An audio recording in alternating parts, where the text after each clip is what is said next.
And I'm back. What's going on, people? TripleM back again with another video, and today we're going to be talking about Chelsea, and more specifically Graham Potter, as life continues to look melancholy under his leadership. In the last 16 games, Chelsea have now only managed 2 wins, 4 draws, 10 losses, and 2 wins. They've conceded 25 goals and only managed to score 23, and we are in March.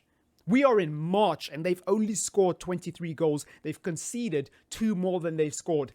That is embarrassing, and that is worrying for any team in the traditional top 6, let alone Chelsea Football Club. And for me, what's striking about Graham Potter, it's not his tactics, it's not his in-game management, it's not his substitutions, it's not his overall philosophy as a manager and whether or not stylistically he fits Chelsea. For me, it's personality. And I know this is going to be a weird point for some people, but just hear me out. Let me land. I think that Graham Potter just doesn't strike me as a Chelsea manager. What is a Chelsea manager? To me, a Chelsea manager is someone who's ruthless. To me, someone who's a Chelsea manager is someone who knows how to think short term, short to medium term. That's it. Chelsea don't do long-term projects. They are a team that is infamously and notoriously known for having an average lifespan of 18 months for every manager. Round about there, right? They sack their best managers within 18 months or a little bit more. That's Chelsea Football Club. They're ruthless. No sentimentality. If you're not good enough, you're gone. You're axed. And the standard needs to stay high. You are not as important as keeping this bar as high as possible. You are not as important as the long-term future of this football club. You are just here to win short-term. And the moment you start to fall off, you're out. That's what I think of when I think of Chelsea Football Club. Ruthlessness and trophies. Potter does not fit either of those things. He does not strike me as a ruthless manager. He does not strike me as a short-term manager. He obviously does not strike me as a manager who's capable of winning trophies because he hasn't proven it yet. And so for those 3 reasons, for me, I think that Potter's situation at Chelsea has become untenable. I think stylistically, he's a very good manager. I think in terms of developing players, he's a very good manager. I think in terms of rebuilding a club, building a team, building a style of play that filters through from the first team down to the youth, from the first team down to the reserves, he's the perfect guy for that. But if you want to win trophies and you want to be a serious football club after spending 600 million, I don't think Potter's the guy. And by the way, I wasn't always of this opinion. In fact, in the January transfer window, I thought that Chelsea would go on and kick on and do something special. Not finish top 4, win any trophies, but at least go on to play some good football and actually show some positive signs that you can actually say, okay, the way we played after signing Enzo Fernandez, I can believe in this Graham Potter guy. The way they played after they signed João Felix, I can believe in this guy. I thought that was going to happen with Chelsea, and I naively thought that Potter was going to be the right guy. But obviously, I've changed my mind because the evidence that's in front of my eyes has convinced me otherwise. And like I said, it's not the style of play, it's not the tactics, it's not the in-game management, it's in the body language, it's in the press conferences. Like his last press conference, I don't know which game it was, but he basically turned up late to a press conference and literally said, word for word verbatim, "I'm sorry I'm late. I was in a crisis management meeting."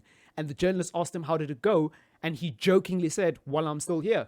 And the awkward laugh that absolutely filled that room was so uncomfortable. It made me cringe harder than I've ever cringed watching a press conference in some time. And that's saying a lot because we've seen a lot of cringe things from managers who we know are getting the sack over the years. But Potter, he's now cracking jokes. He's now Mr. Self-deprecating comedian in front of the press. He wasn't doing this when he first arrived. He wasn't making jokes. He wasn't, being Mr. Loose, Mr. Fun guy. And it's just weird. And even if he was doing this all along, it still would be weird because me personally, I hate managers. And I mean, I hate managers who crack jokes, smile, laugh, and do all sorts of things that make you think that they're not taking their job seriously when the team is performing badly. If we're winning trophies, crack all the jokes you want. Have as much fun as you want. There is nothing that pissed me off under Ole Gunnar Solskjaer and under David Moyes more when they walked into press conferences and they were smiling after defeats and they were trying to spin a positive out of a negative instead of just saying it how it is and just taking the L and holding it and saying, that was not good enough. I am upset.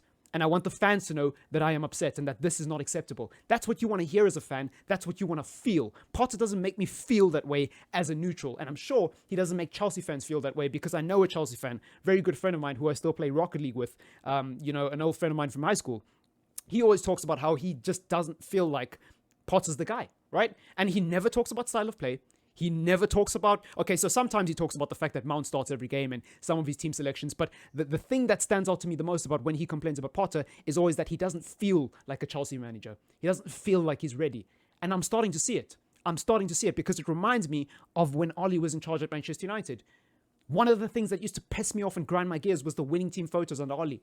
We'd come out and lose a game and you'd have Harry Maguire and the rest of the team going, oh, we go again. I'd like to apologize to the fans. And then 2 days later, they'd be in training. Winning team, winning team. It's like, how about you win on the pitch? Nobody cares if you win training games. Nobody cares about your stupid winning team photos. At least I don't. That used to piss me off. That used to piss me off. And it feels like the same thing is happening at Chelsea, except this time it's just the manager. And it's unfortunate because Graham Potter seems like such a likable guy. But once again, this industry is not about being likable. It's not about being nice. It's about winning trophies. And I don't think Graham Potter can do that. So ultimately, this is only going to end one way. The interesting thing is, how long will Todd Boehly wait until he admits he's wrong? How long will Todd Boehly actually wait? Because you've spent 600 million on a manager and you're now going to sack him in less than 8 months, give or take, 7 months. How long has Potter been there? I believe it's been like since September or August, I want to say. I can't remember. I'm not a Chelsea fan, but Potter's been there for an extremely short period of time, and so too was Tuchel under the leadership of Todd Boehly. He's now sacked 2 managers if he sacks Graham Potter. Who the hell is he going to bring in now? Because I tell you what, Chelsea are in trouble. If they don't get this next managerial appointment right, Chelsea are in trouble. They will become the new Manchester United, and the Todd Boehly will become the new Glazers. Essentially, because he's going to splurge hundreds of millions on a new manager with a new style of play, new principles, and a new ethos. And then that manager is going to get sacked. He's going to bring in another manager and they're going to have to start again. That's exactly what's been happening at Manchester United for the last 17 years.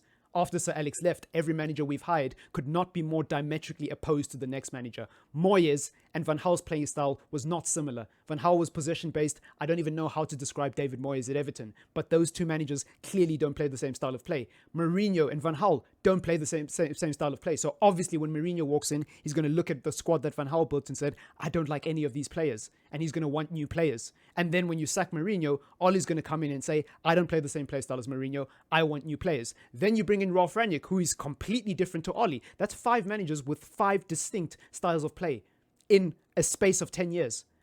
Obviously, it's going to end badly. And if you study any club that builds long-term success, well, what you'll notice is managers who come in after the previous manager, generally speaking, tend to share the same principles or similar ethos. So they don't have to completely rip out the spine of the team. They can come in and they can tweak. Look at De Zerbi at Brighton. He hasn't changed much about Potter.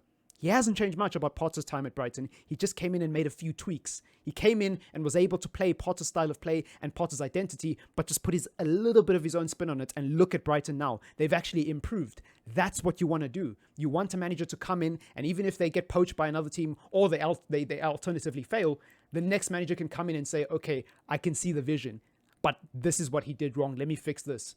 I don't think Todd Boehly is going to take that approach. I think he hasn't learned yet that you need a long-term approach. He's going to keep going with the short-termism. And the irony is, most of Chelsea's new signings are on long-term deals. So if a new manager comes in and says, I don't like him, I don't like him, I don't like him, tough shit.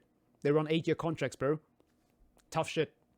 I don't know. Let me know what you think in the comments down below. It's been your boy TripleM. Peace.